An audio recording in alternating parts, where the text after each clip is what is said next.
Hey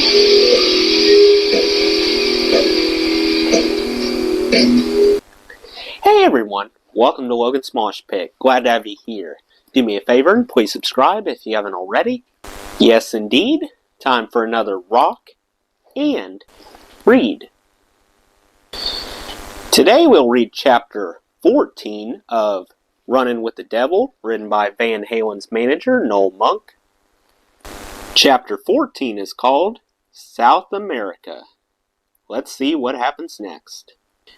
The Hide Your Sheep tour was supposed to end in mid-December of 1982 and would be followed by a long period of rest and artistic rejuvenation. This time, there would be no backtracking or succumbing to industry pressure. The band would take some time off and then be given several months to write and record a new album. If I had my way, there would be no touring, no media responsibilities, nothing. It almost worked out that way too. Shortly after the conclusion of the '82 tour, after we had all returned to Los Angeles, we got an offer to play a series of dates in South America beginning in mid-January. It wouldn't be considered a new tour, merely a month-long extension of the current tour, and then we would break. At first, this offer was met with a mixed response by the members of the band.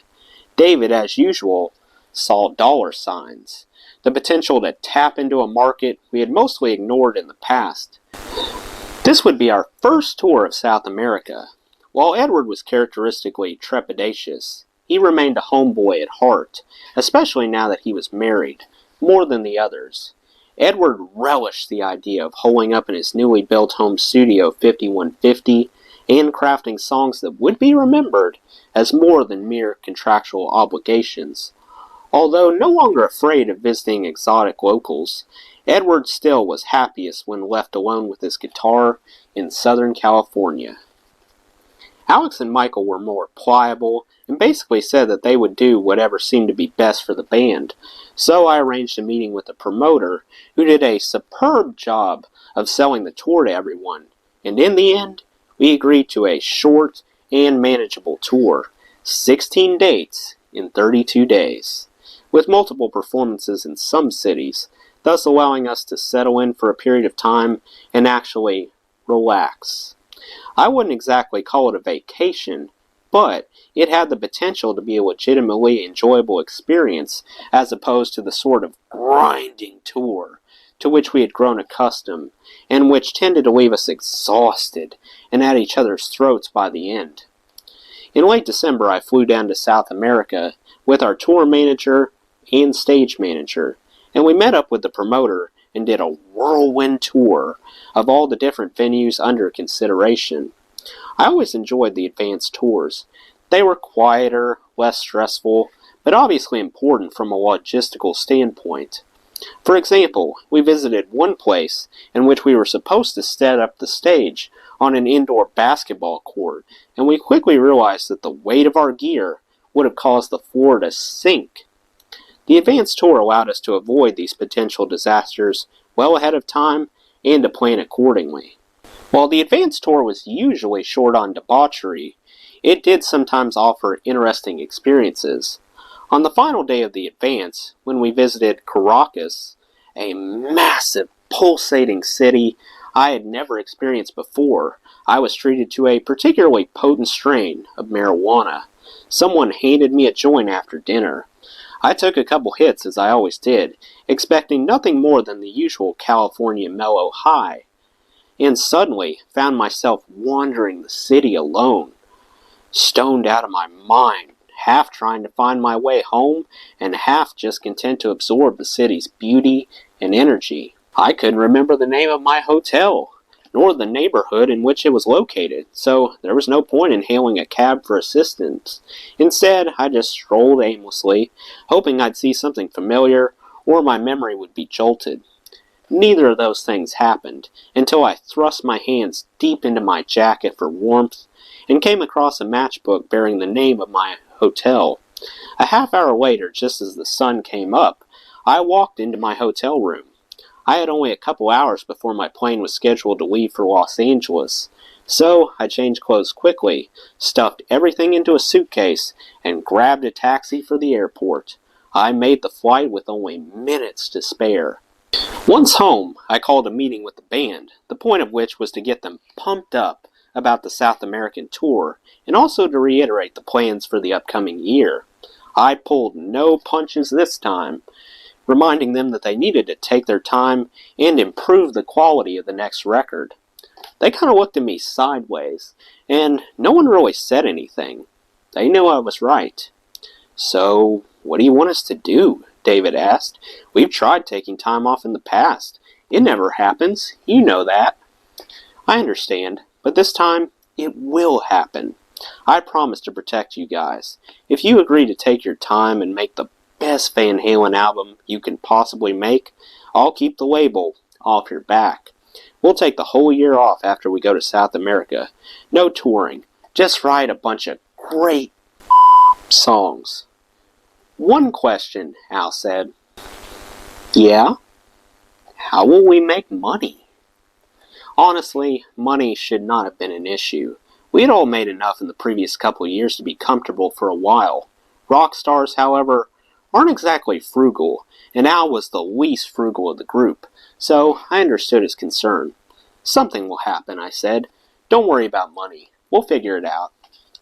We called it the No Problems Tour, and for the most part, that's exactly what it was, although we got off to a bit of a rough start. The promoter, you see, turned out to be an untrustworthy, which is not at all uncommon in that line of work, but was distressing nonetheless. We arrived in Caracas in mid-January to discover that several dates had been added to the tour, usually in the form of a second or third show added to a particular city or venue. While this made for a more leisurely tour, it also put pressure on us to sell more tickets in a place where we had not yet established much of a foothold. I wanted the band booked into modest venues of 3,000 to 8,000 seats, which would ensure sold-out venues and lively performances that would look great on video. But 3 shows on consecutive nights in a single city meant we had to sell 3 times as many tickets, and that was a challenge. Right from the beginning, the band found itself playing to half-empty arenas. To say this pissed them off would be an understatement. "What the is going on?" David asked me during the first few nights in Caracas. "We're playing to orange seats out there. This is ridiculous." Orange seats was a reference to empty seats, as in the color of the actual chair, visible only when it isn't occupied. It had been a long time since Van Halen played to orange seats. I had several heated discussions with the promoter, who ultimately left the tour and turned everything over to his assistant, who also happened to be his daughter. Fortunately, she was far more adept than her old man, and much better at human interaction. In our last conversation before he left, the promoter had threatened me with the following declaration: "I know Los Angeles, and I know where you live." Now, if I had still been single, I would have said, I'll leave the door unlocked," and let it go at that. But since Jan and I had moved in together and would be getting married in a few months, I no longer took these type of threats lightly. The world was a hard place filled with bad people. I had met enough of them to know, and this guy definitely fell under the umbrella of bad. He had both the means and the temperament to do damage to anyone who crossed his path. When someone threatened me, they were by implication threatening the people I loved the most. So I did not just casually dismiss it. Instead, I called Jan in LA and told her about my falling out with the promoter and what he had said. I also told her that she would have a bodyguard available 24/7 until I got back in the States. "Don't you think you're overreacting?" she asked. "I mean, this guy isn't dangerous, right? He's just pissed off." "He's more than pissed off." "Okay, well, I still think you're being paranoid." "Yep, that's me. Regardless, you're going to have an LAPD officer in plain clothes wherever you go." So Jan had to explain to her family that she would have a shadow everywhere she went, including her brother's upcoming wedding. Maybe this was excessive, but it gave me peace of mind. Security was an accepted expense for the band and any of its family members, and I was part of the band. Once we settled in, there were no problems with the No Problems tour. In fact, I look back on that brief little sojourn to South America as one of the highlights of my time with Van Halen, a period during which everyone got along well and had fun and played great shows night after night. There were no fights, or at least none I can recall. The boys had rarely gotten along so well on the road, and they never would again. How do I explain this? Well, I think it was a combination of factors. Lovely, exotic cities, great food and weather, beautiful endless beaches, and even more beautiful women, and above all, the fact that it was a short and sweet tour. When you go out on tour for 6, 8, 10 months at a time, it can be incredibly daunting. The road loses its allure after a while, and you spend a lot of time longing for home and growing irritated with your bandmates and crew. This was 1 month, after which we all knew we were returning to our homes and wives and girlfriends and families. We had never done this before, and it proved to be a wonderful experiment. I used to measure the band's mood by the amount of damage they did on the road. Food tossed, hotel rooms trashed, chairs broken. In South America, we didn't Van Halenize anything. There was no trashing. There was no demolishing, largely because of the guys' perpetually sunny disposition. So, while I wouldn't say the boys were on their best behavior, they certainly were better behaved than on almost any other tour. Part of this, I suppose, could be attributed to the fact that South America is a unique place in so many ways, not just in terms of its beauty, but also its frightening and often violent history. Simply put, you didn't with the authorities in most South American countries, unless you were a complete fool. And while the guys in Van Halen might not have been the brightest of bulbs, they were smart enough to know they didn't want to spend time in a South American jail. These countries were basically run by military juntas. Our protection while visiting there was provided mostly by the equivalent of CIA agents. It was all very dark and mysterious, and we learned quickly to keep our mouths shut and our eyes open. You guys, up down here, you're in big trouble, I said. You don't want to end up in prison here. For one thing, I'm not sure I'll be able to get you out. The thing is, when you're not trashing hotel rooms or otherwise attracting unwanted attention, you can do pretty much whatever you want. There was no shortage of quality krell and weed in South America, as you might imagine, and we partook freely. But everyone was in such a good mood that things never got out of hand. Valerie Bertinelli came with us on the tour, and she and Ed were still in the honeymoon stage, so they got along wonderfully. And Al spent most of his time tagging along with them. Michael's wife Sue also made the trip, and they were, as always, just happy to spend time together. David, meanwhile, was off doing the rock star thing, chasing one beautiful woman after another. So it wasn't like we were all hanging out together every night, but that was okay. We rehearsed and performed and fulfilled media obligations, and then everyone did what they wanted at night. Sometimes we'd all get together for dinner, sometimes not. There was no anger or jealousy. It was just a happy time, and in many ways, the most productive and fulfilling tour we ever did. The crew loved the tour, as well primarily because of the easy access to high-quality weed, but also because they had a lot of time to smoke it and otherwise relax. Think about it. Instead of setting up and tearing down the stage every night, they'd have 3 or 4 days in each city before moving on. This was a luxury rarely afforded our road crew, and they made the most of it. But again, not in a wild or destructive way. It was more like they just appreciated their good fortune and didn't want to do anything to hit up. Here's the thing I discovered in South America. Individually, the guys in Van Halen were generally agreeable and friendly people. Even David, when separated from the claustrophobia and stress of the band, was at least tolerable. When thrown into the same space, fighting for oxygen day after day, whether on the road or in the studio, They got on each other's nerves, and they got on my nerves, and I suppose I got on theirs. But when given room to breathe and time apart, we all got along just fine. This helped us deal with a significant degree of culture shock.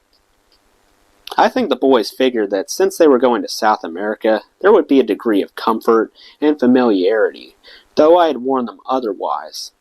Aside from Japan, they had never been to a place where so few people spoke English.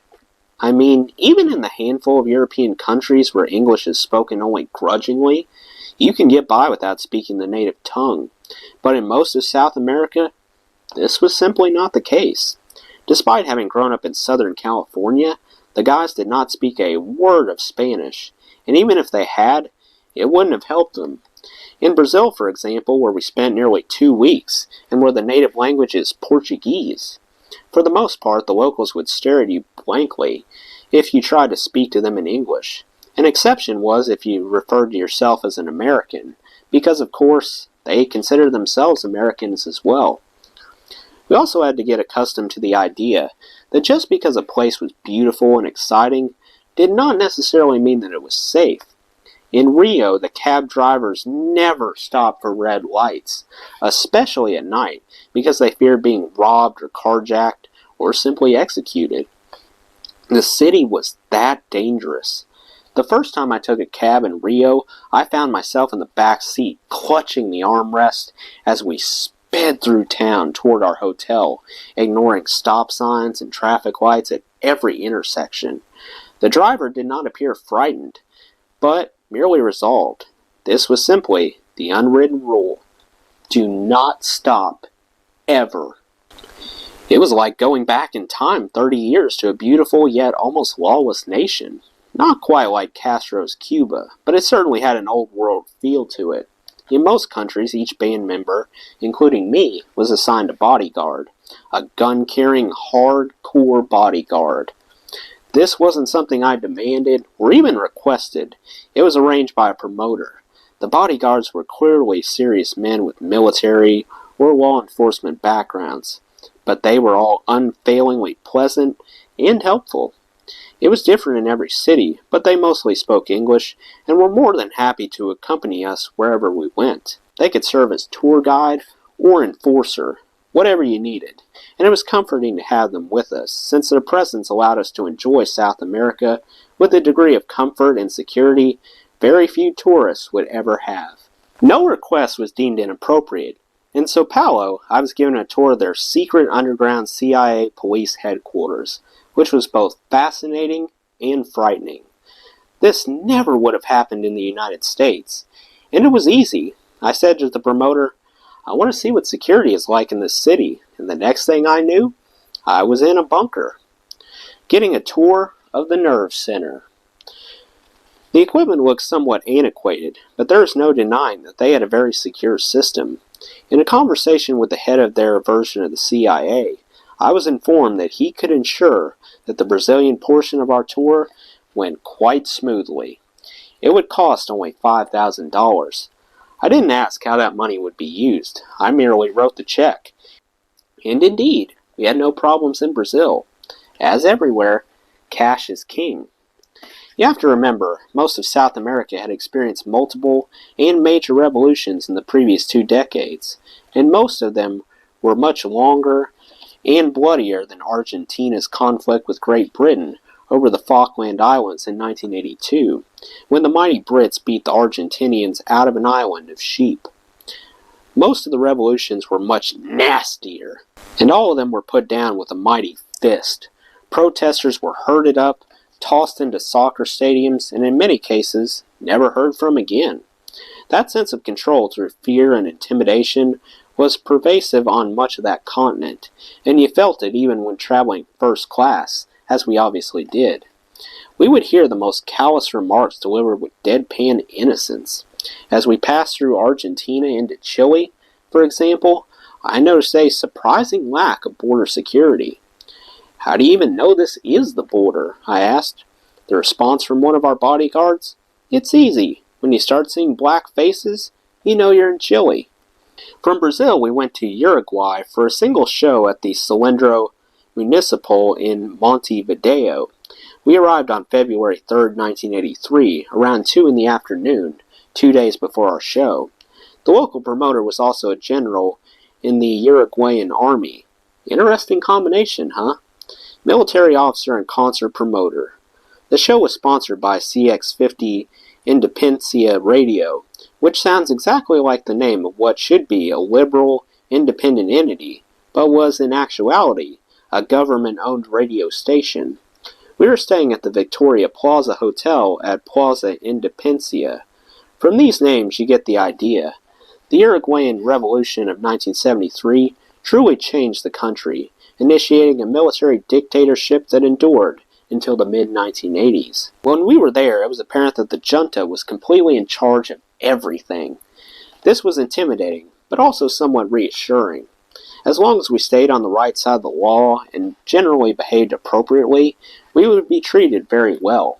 We were not citizens, and we were not ordinary tourists. We were rock stars, which made us very special guests indeed.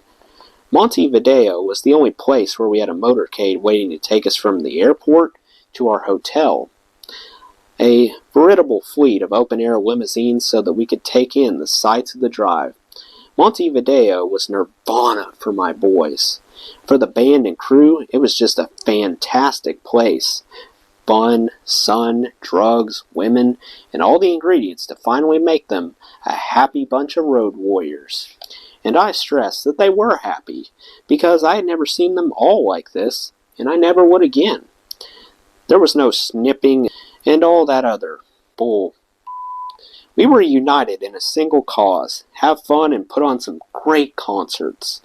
If I could have bottled this extraordinary elixir, we would still be touring today. But you can't create the perfect scenario. It happens organically. Montevideo was the biggest show of the tour. The Cilindro Municipal was an 18,000-seat arena, often used to host athletic events, and easily the largest venue that we played at the entire tour. At the time, I didn't know that this arena is where they had warehoused the revolutionaries a decade earlier, and where many executions had taken place. So I didn't have a creeping sense of dread when I walked into the building. In a way, I'm grateful for that. I'm not one to overlook history, but there is unquestionably something daunting about playing in an arena that has such a sad and violent past. And I know it would have freaked out the guys in the band.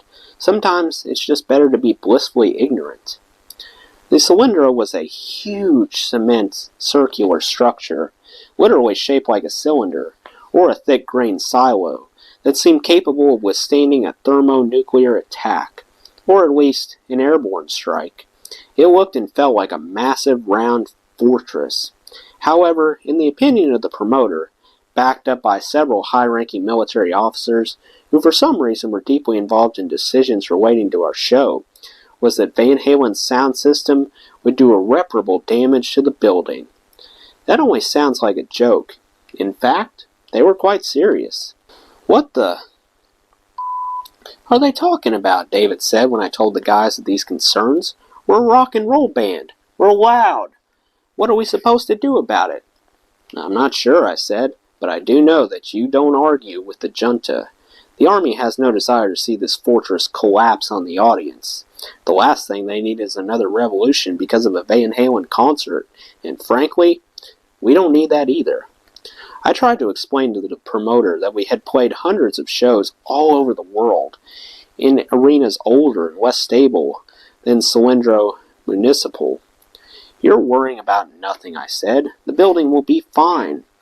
"I believe you," Noel said, "but I'm sorry. The generals won't go along with it, and I won't go along with it. I need proof that the building can withstand this much noise." So, we gave them proof. On the day before the show, we set up all our equipment and cranked up the sound system as loud as it would go. And there, on the left side of the arena, sitting together like statues in the first few rows, were more than a dozen ancient generals, all decked out in their brass emblazed uniforms. These guys had enough medals on their chests to make them stoop-shouldered, or maybe that was just because the average age appeared to be roughly 80. They sat there stone-faced, not a smile among them, which kind of gave me chills as we filled the arena with white noise. We didn't get out there and play or anything. We didn't even run a recording of our music. So instead, we just punished them with sound. Rumbling, whining, high-pitched noise. The kind that would make most people run for cover. Hit 115 decibels. No reaction from the generals. Then 120. Still no response. Eventually, we pushed the sound all the way up to 135 decibels. By this time, I had retreated to the dressing room with the band. We were all covering our ears and crying out in pain. But out in the arena, apparently, more than a dozen fossilized Uruguayan generals were barely affected. Maybe they were the toughest guys on earth. Or more likely, they were deaf. Regardless, the Cilindro Municipal withstood the onslaught, and Van Halen was given the go-ahead to play its concert the following night. Hallelujah! From Uruguay, we traveled to Buenos Aires, Argentina, for a pair of concerts at the Estadio Obras Sanitarias. Great shows, great audiences, absolutely no problem. We were all getting ready to go home, and the boys were all in good spirits. After the second show, the local promoter invited me to dinner, along with our state-sponsored security team of CIA agents, or the Argentinian equivalent at least. Despite the fact that they were uniformly thin and light-muscled, this was an intimidating and serious collection of men. They all wore black jackets with white shirts and thin black ties. They all had pencil-thin mustaches and ink-black hair that was slicked back, with what I can only assume was a good portion of the world's supply of hair gel. Or at least, the country's. No small feat in 1983, let me tell you. They wore blank expressions, as if trained to reveal not the slightest hint of emotion, which I'm sure was the case.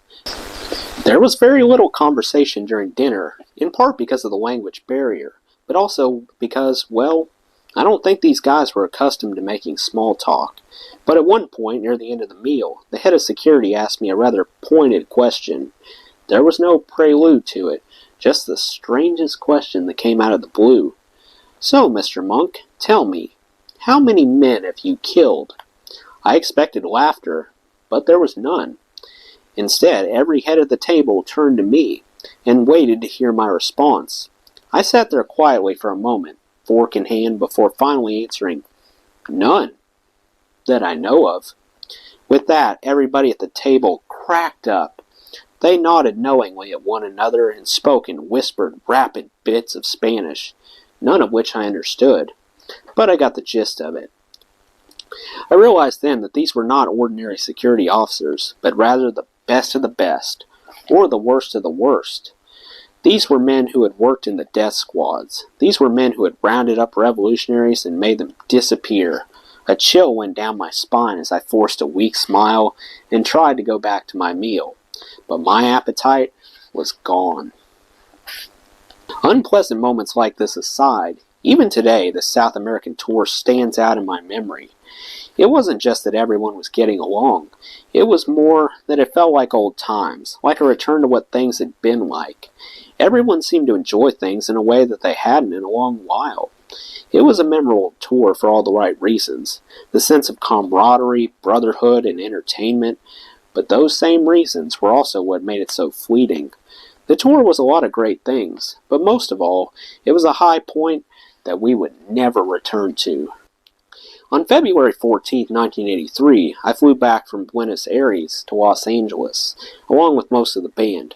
I say most because David took a side trip with Ed Anderson to the Amazon rainforest. The road crew, meanwhile, remained in Buenos Aires to load up the equipment and pay for shipment. This was another example of a promoter with us. He tried to keep the equipment in Argentina because he could. I was gone, and so he had to deal with only my crew. Eventually, we got our equipment back, and while this particular incident left a slightly sour taste in my mouth, it went virtually unnoticed by the band. For them, this truly was the No Problems tour. Once home, the band casually went about the business of preparing to record its next album. For a while, this mostly consisted of Edward hanging out at home in 5150 and playing with guitars and keyboards and synthesizers into the wee hours. We had no plans to play another live show until the new album was released, presumably sometime in the next year. Then I got a phone call from Steve Wozniak, co-founder of Apple, and also the money behind a massive concert event known as the US Festival. Maybe it had something to do with his being part of the Woodstock generation, as well as one of the most successful entrepreneurs of his generation. But Steve was committed to putting together an eclectic festival that would be the musical event of the 80s, as the US Festival was breathlessly billed.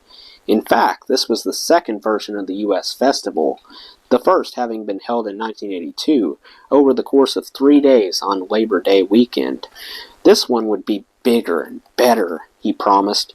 4 days instead of 3, at Glen Helen Regional Park in San Bernardino, California.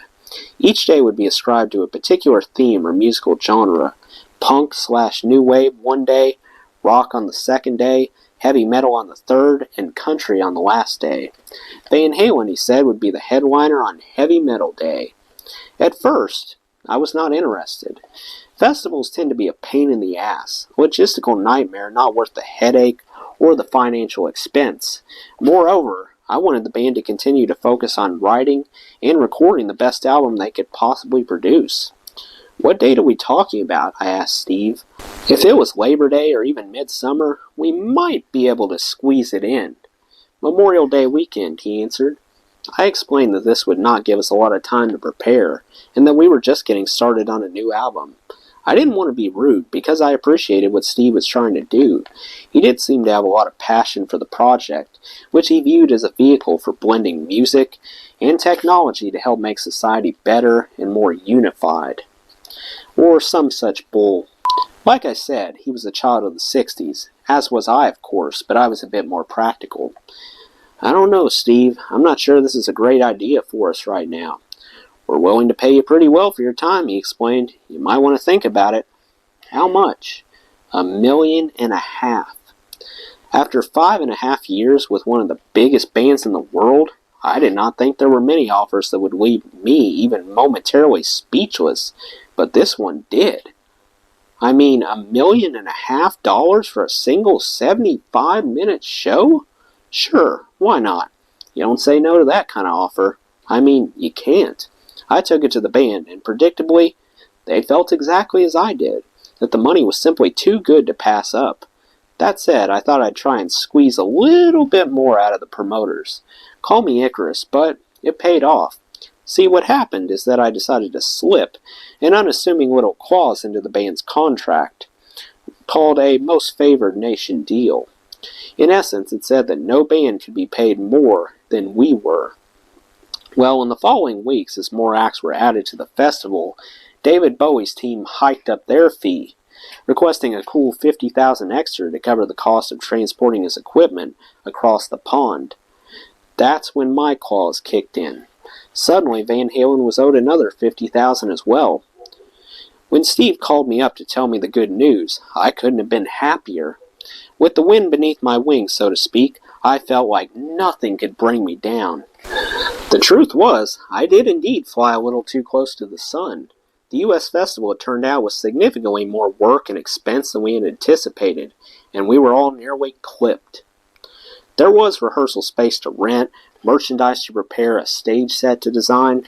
We couldn't just show up at the U.S. Festival in front of a couple 100,000 people and simply go through the motions like it was a club date. When you take a record-breaking paycheck, you're supposed to put on a record-breaking show, or at least a memorable show.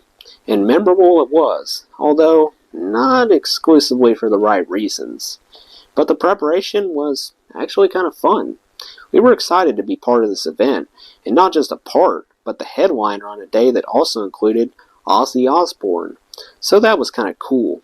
In just a few short years, we had gone from opening for Ozzy to having him open for us. I don't believe he was paid even half the fee Van Halen received. Everything about my life was pretty great during this short but wonderful time. I was the manager of the biggest band in the world, and for a change, everyone was getting along. For me, it wasn't just professional contentment. On April 24th, Janice Cutler and I got married. We had met a couple years earlier when I bought a guard dog from a company for which Jan was working. She quickly became my closest confidant and best friend, and the person with whom I could share all, or at least most, of the crazy stories of life on the road with Van Halen. Some of these she lived herself after we got married. The point is, I was happy. We all were happy, relatively speaking, but the band was far closer to breaking up than any of us realized, and while the album that would become 1984 helped set us simultaneously on the road to riches and ruin, it was at the U.S. Festival that things began to turn weird. Van Halen appeared on day 3 of the event. The other acts were allowed to sell their merchandise only on the day they appeared, but I negotiated, without much fuss, into our contract the right to sell Van Halen gear on each of the first 3 days. We didn't bother with day 4, not a lot of overlap between our fans and the fans of Ricky Skaggs. Between merchandise, rehearsal time, and equipment prep, we spent nearly $100,000 preparing for the U.S. Festival. In the days leading up to the event, I was confident that everything would go well. Having been off the road for a few months, the guys were relaxed and excited about performing. What could possibly go wrong? I still felt that way mid-afternoon when I wandered over to the center stage to see how preparations for our set were going. I had left David behind in the trailer with our publicist, Steve Mandel. David liked to drink a little bit before going out on stage, but very rarely had he drank so heavily that it affected his performance. There were a few times overseas when David had gotten drunk before media appearances, which made for interesting TV, but in the States he had always been smart enough to keep things under control. So imagine my surprise when I returned to the trailer a couple hours later and found David drunk and crelled out of his mind. I mean, I was mortified. He could barely stand up. "What the happened?" I said. Steve threw his hands in the air. He wore a look of utter surrender. "I don't know. I couldn't stop him." This I did not doubt in the least. If David wanted to get up, he was going to get up, and there was no force on earth that could stop him. The thing is, in the past, David had always known when to pump the brakes. He partied after the show, not before the show, and certainly not before the biggest concert of your career. To put it mildly, this was not a good night for me or the band. In front of a couple 100,000 people and the largest collection of media ever assembled for a concert, Van Halen went out and nearly the bed.